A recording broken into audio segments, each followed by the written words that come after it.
What's going on, guys? In today's video, I thought we would have a look at the NECA action figure head stands.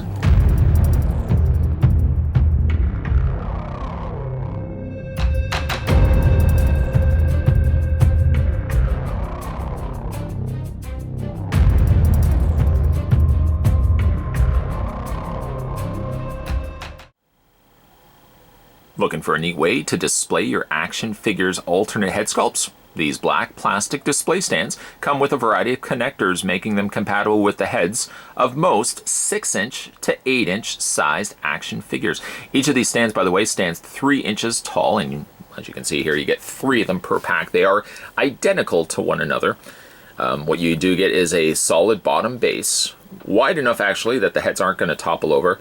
They don't feel like they're weighted, but they feel like they have a dense plastic at the bottom, so they're not going to topple over when you have them on display. And then you get a series of different different connection points, different ways to connect the, of course, the figure heads to the stands themselves. Defaulted out of packaging, you get a larger ball-jointed base, ball-jointed top, I should say. But then you've got varying degrees of smaller ball joints. You've also got some angled peg points, and you've got some just regular pegs as well. You get a good handful of them that could be mixed and matched with the base themselves. To get these off the stands, by the way, let me just show you how it works. See, there's this kind of square-shaped peg and a square base bottom. Slide it in and obviously line it up so that it fits. This is basic, kindergarten here. Put it in, and then you want to twist it. Twisting it ensures that the peg that you're adding to the actual neck isn't going to fall off. If you twist it back, obviously there's nothing holding it, and it's very easy just to switch these out. So you can pull this one out, find the one that you want to switch it to, line it back up with the peg shape, and then twist it. And again, it's not going to be going anywhere. These are a really nice alternative for displaying, well, if you have, for example, let's say a figure, and obviously I was trying to think to myself, if I was going to be doing a review of these, what perfect figure could I think of that has multiple heads? And ultimately, you already know what the answer was. That was the ultimate Chucky. So here we have regular Chucky. I just so happen to have this head sculpt in, but coincidentally enough, he does have 3 extra heads. Obviously, some of these pegs aren't going to fit the proper heads, as you can see right here, so you would have to find the ball joint in this instance that would line up and fit the head properly.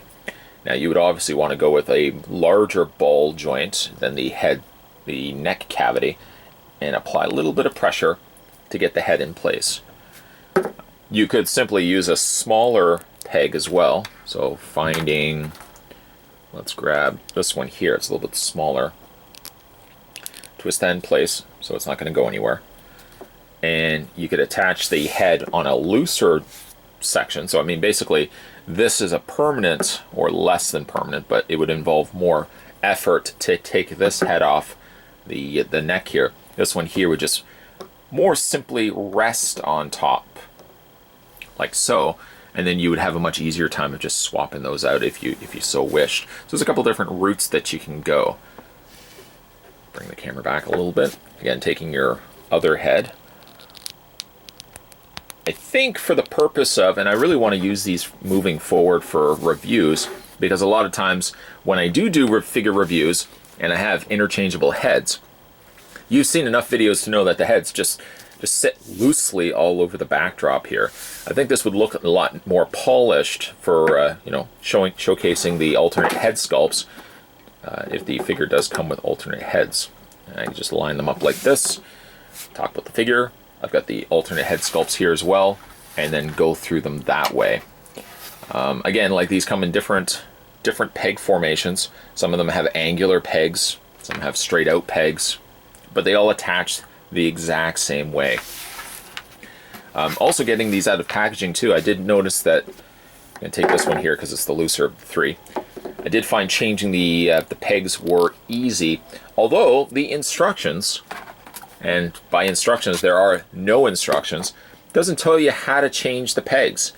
It wasn't until I thought it was a peg that I'm trying to force out, and then I looked at the peg itself, realized it was rectangular shaped peg on the underside.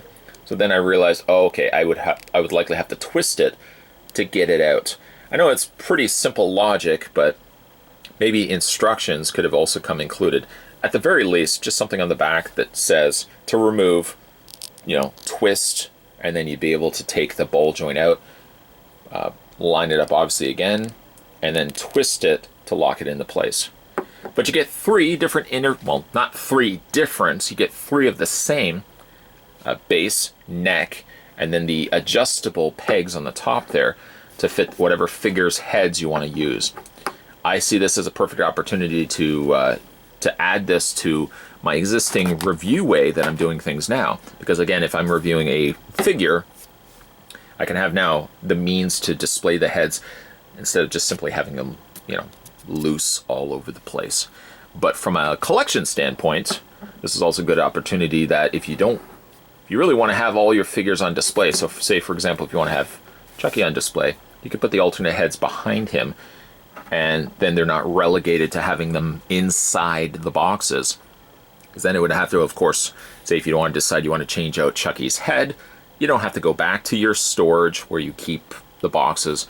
Find the box, take the head off, pop the head off, replace it, put this head back in the box, and then put it back in storage. Here, you have all the all the other heads out on display along with the figure, and I think it adds to a nice presentation to it. Especially when you get like the likes of a Jason Voorhees, for example, and I use Jason because I'm thinking hockey mask, sometimes they have the alternate head. You're not necessarily going to be using all the stands at one given time. Not a lot of figures come with three, in this case, 4 extra heads, but in the instance of, say, a Jason, it would be nice to use one of these, so then you could have the masked hockey mask wearing Jason face, and then you could have the alternate head sculpt just behind him, and I think it would look quite nice. NECA are kings when it comes to making action figures, but they're also aware of some of the things, some of the problems that their figures do cause, and one of which being, what do you do with all the extra heads? Sure, of course, you could keep them in the boxes so that when you decide you want to change out the head, you'd have to go back into storage, pull out the box, replace the head, and put the box back into storage. No, in this instance, now you can use the actual head stands to display the figure's heads, because the heads are some of the best aspects to a figure. It's a shame to relegate that then to storage, where you can really put them out on display and showcase them as nicely as you display the figures. Chucky being one of the few exceptions where you have as many heads as you have, I had to ultimately use all 3 display stands to accomplish, Chucky's heads all being displayed, but a lot of times an ultimate figure may only have 1 extra head sculpt, and what better a way to display an alternate head sculpt than not putting it away in storage, but instead showcasing it as well as you would showcase the figure. So I do really like these quite a bit. They also are going to work, and I'm thinking to myself from a reviewing standpoint, they're also going to work moving forward when I am reviewing figures and I have extra heads. Instead of just having them carelessly just loose and rolling all over the backdrop here, at least I can really display them nicely by making use of the action figure head stands. Today we were having a look at the NECA action figure head stands. They should be currently available in some retail stores. Toys R Us I think carries these as well, but I found these also at my comic book store as well. If you also haven't had a chance, make sure you hit that little subscribe button down below. More videos will be coming your way. As always, thanks for watching. I'll see you guys next time.